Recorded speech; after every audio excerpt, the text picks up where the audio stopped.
Welcome, everybody, to another episode of the Believers Club. I'm Hard. Hey, It's I'm Serena. Serena. Welcome back. We're so happy to have you back. We are going to talk a little bit today about how trauma impacts entrepreneurship or impacts your business. And this is a fitting topic because there is a lot of trauma in the world right now.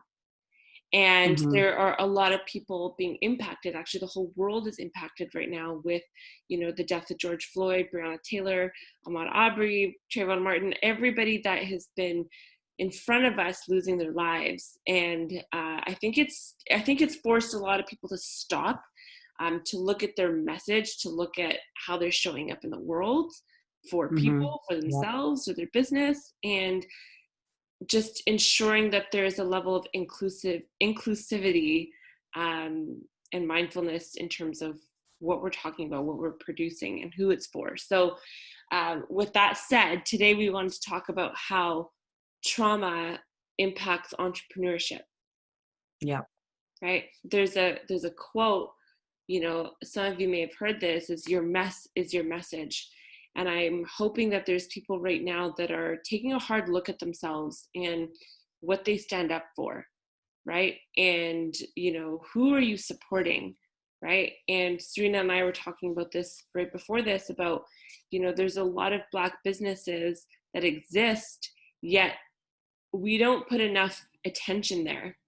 We don't put Yeah. enough attention on, we focus a lot on big companies, big corporations, and it's time to stop that. Yeah. It's time to really focus in on people that actually need the support, whether it's like a mom and pop, maybe it's like a makeup line or a coach or whoever that might be that you need services from. I think it's important to really raise each community up. So we want to talk about that a little bit today. Yeah. No, I think that quote, "Your mess is your message," is truly like a representation of how trauma can lead you to either go down a negative path or a positive. And trauma is a very sensitive thing. Like, what we witnessed was traumatic for a lot of us. And that's what got us to really look at ourselves and question what have we been doing, since this was not the first time, like we've been saying. But something changed since George Floyd and the way he was killed.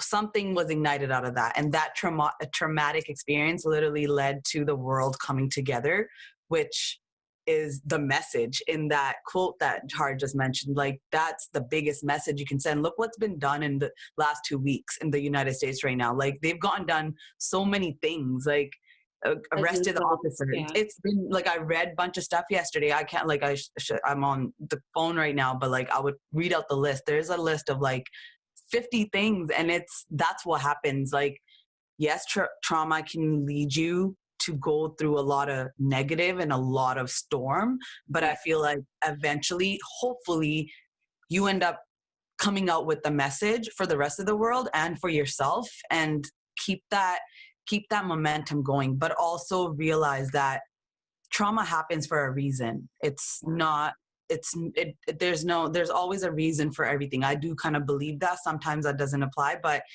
there's a reason for everything. And like I said, the world came together, and like that was the beauty out of this tragedy that we saw in front of our eyes. So I feel like, yeah, that quote is such a beautiful quote and so simple, to Yeah. the point. It's crazy. Like, and I have just a couple of things that I can read off about what's happened since protesting. And Serena and I both protested in Vancouver last week Yes. because we understood how important this. We were just like, it just got us to our core. And And also, we realized that we were just benefiting from the Black culture so much, like in our life, and we were going about our day like we didn't, half of our life wasn't in that culture. You know what I mean? The people around us. So we really had to. It was a real experience. it was. And, since there has been protesting around the world, just to read a couple of stats. So within 10 days of sustained protests, meaning daily protests around the world, Minneapolis Mhm. banned the use of chokeholds. which is great. Charges are upgraded. So Officer Chauvin was charged with third-degree murder. It is now second-degree murder, and the rest of the police have been arrested and charged. Yeah. And this is a big one. Dallas adopted a duty to intervene. So meaning that if there is, and it's a rule that other officers are required to stop other cops who are engaging in inappropriate use of force. Yeah, So like we saw the ones that were standing there when the guy was getting killed. Yeah. Yeah, exactly. And Los Angeles City Council introduces a motion to reduce the LAPD's 1.8 billion operating budget. So they've reduced the money that they have to work with, which a lot of people want to defund the police. So that kind of highlights a little bit of that. Police brutality captured on camera leads to near immediate suspension and firings of officers in several cities.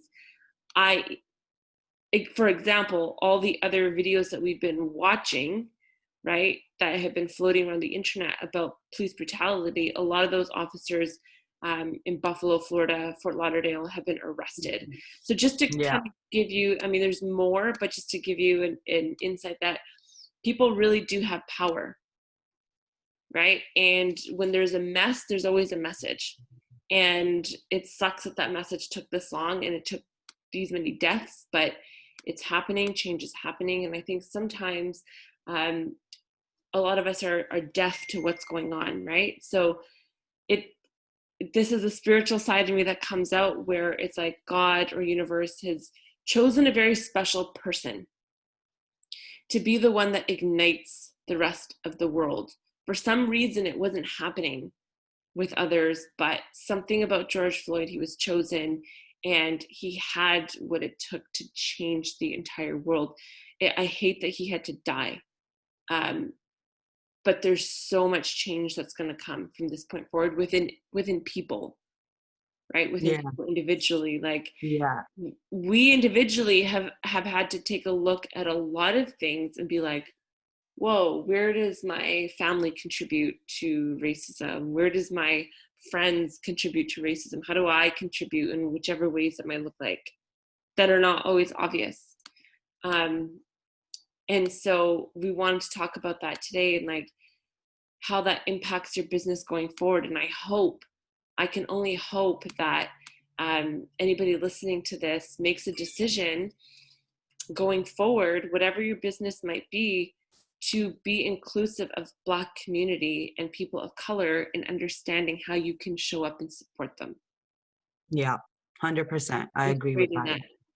Into your world. And even like individually, I think I've decided that with my coaching business, with my financial education business, that I'm going to be a regular donor to Black Lives Matter. Like 10% of my earnings, I'm just going to donate to them for the long term, right? Because how is it that I can be successful when an organization like that is still needing money? What's the point of me going out to a few extra dinners, you know what I mean, a month, when I could just be putting that money somewhere? So I hope that everybody finds a way, because who's to say that trauma is not going to happen to you or me one day? We would want the world to step up. Exactly. That was kind of my approach even the last episode. I can't imagine going through that my whole life of being discriminated against just for the way I looked, like wherever I went. And when it was time to come together, nobody came together. I can't imagine being that person on the other side. So the fact that this ignited us to come together and come together within our mind of how we need to carry ourselves going forward, and see that it's mentioned, we all bleed the same. The world is full of colorful people. That's the beauty in the world. And like, yeah, some see it quicker than others, but I feel like I'm grateful that for whatever reason, God gave me a mind of inclusivity and unity my whole life. And yes, I didn't do enough, which like I mentioned, like I had to check myself that I wasn't doing enough. I was benefiting from, and I had Black friends and, different things that I was involved in the culture, but I wasn't doing enough to highlight that I was in it, that I was actually benefiting to whatever length.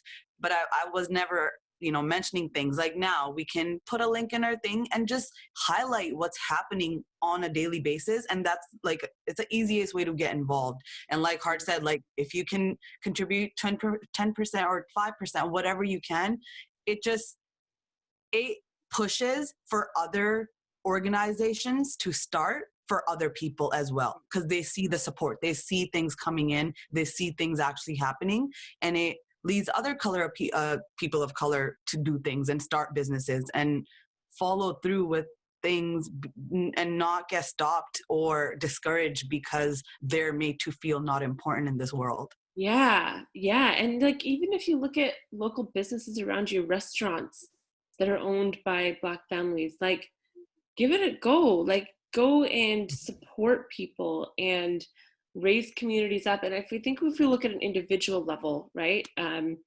how we came about into business, because this is a direct correlation of we can do it for ourselves, we should be able to do it for other people. Like trauma affects your business because it dictates who you are. It dictates how you live, right?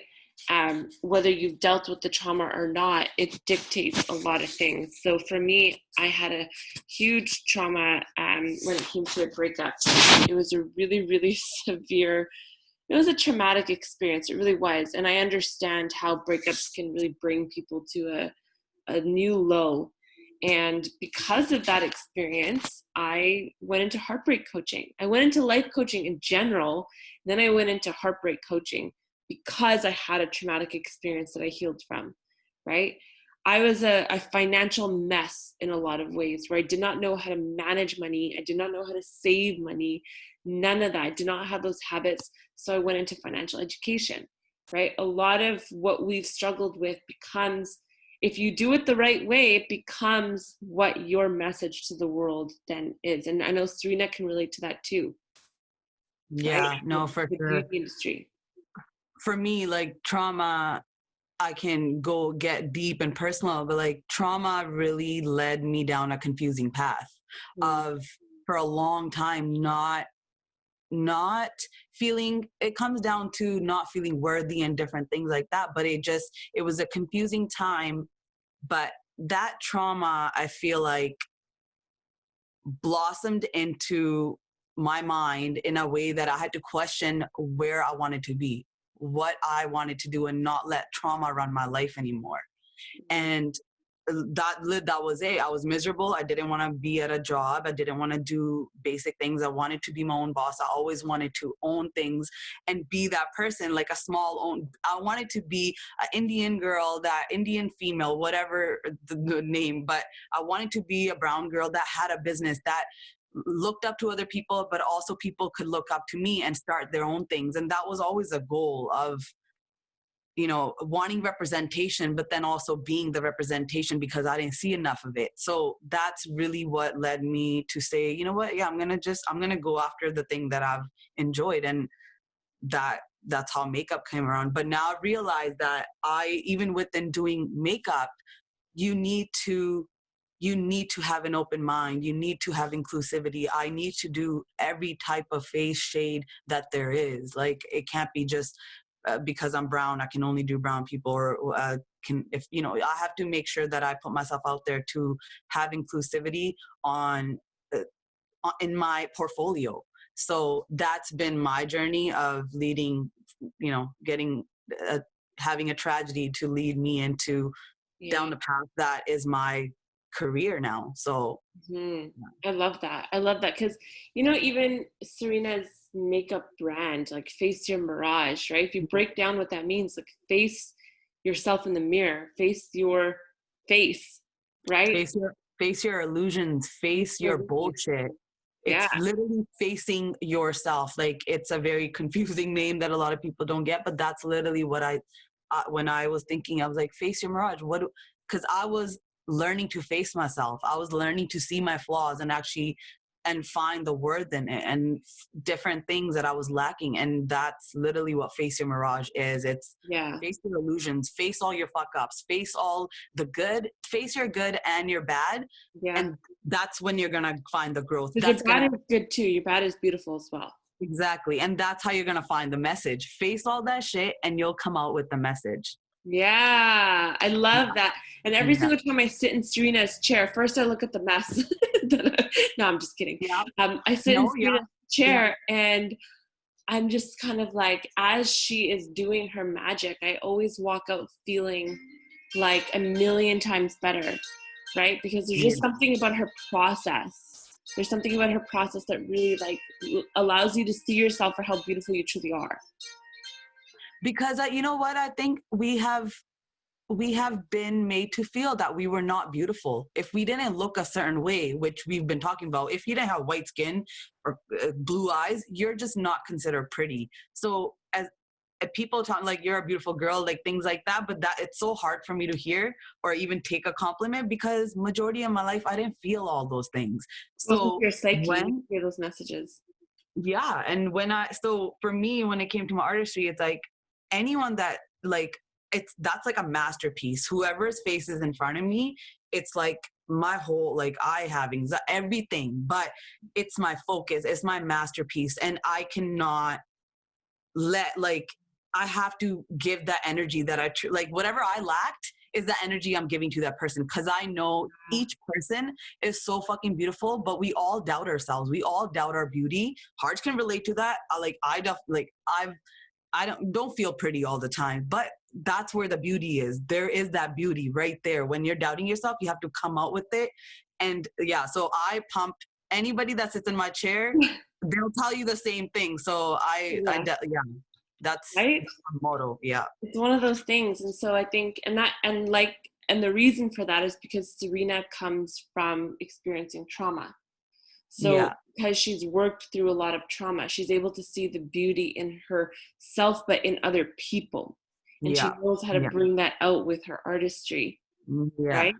Yeah. And when somebody sits with me and we talk about what they're going through, they have an open space to cry, to let out some of those dark feelings that they don't tell to anybody else. Because it's a safe container where it's just me and you. And it's like a dark room where no one's ever going to hear about this again. So you can let out all the things you need to let out and then work through them slowly, right? And I think it's because I've experienced trauma myself that I can sit in front of an individual and understand their pain.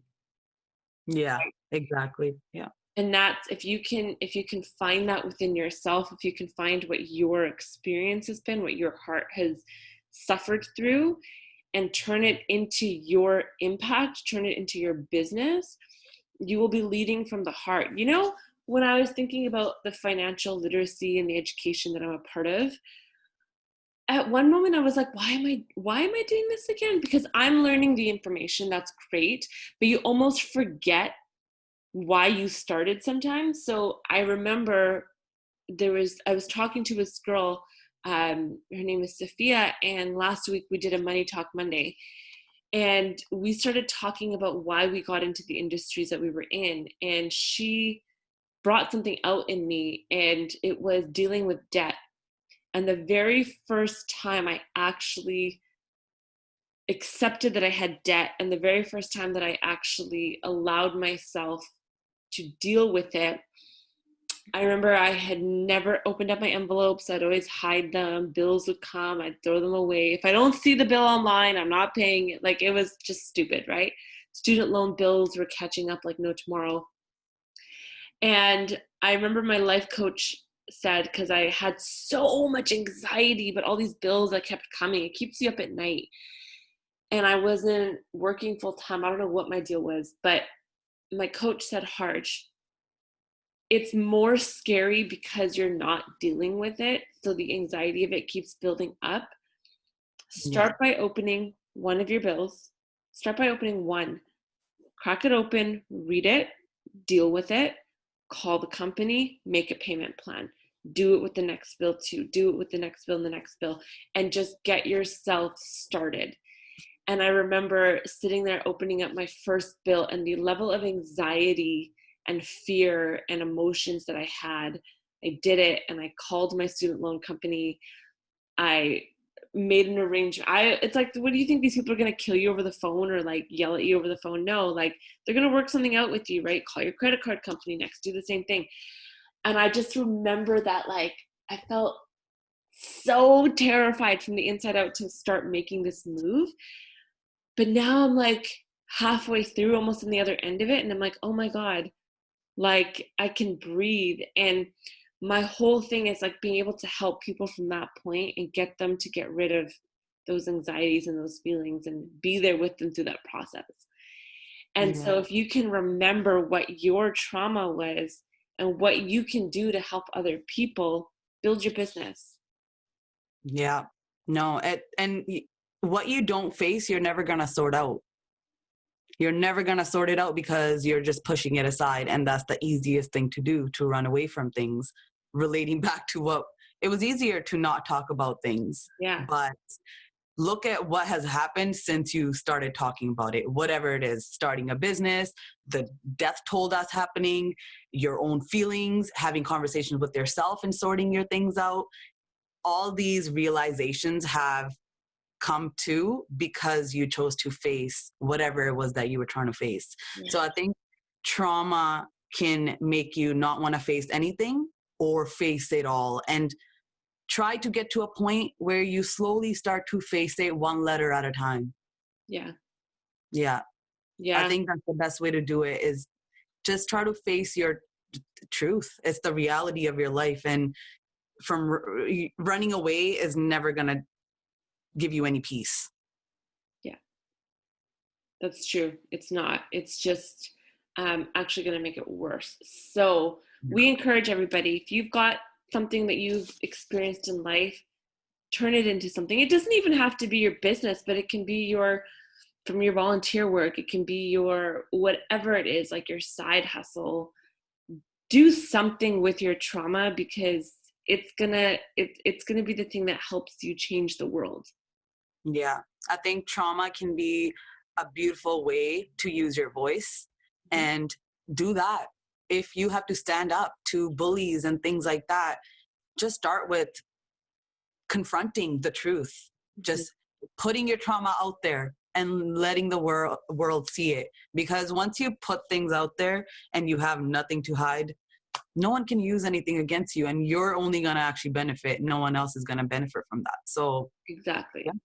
Yeah. Awesome. We'd like to know what some of your ideas are that come from this. How do you want to show up? Put it in the comments. Let us know. How do you show up? How do you want to do things differently? What are your experiences? Feel free to share your trauma if you want to, but yeah, let us know.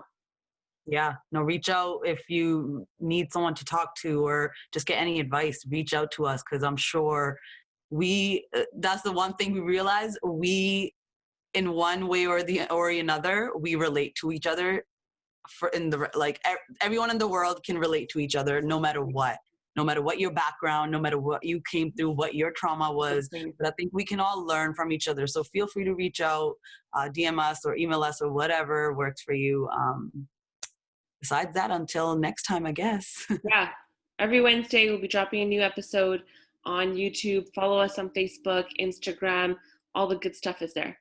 Yeah. We'll see you guys next Wednesday. Bye.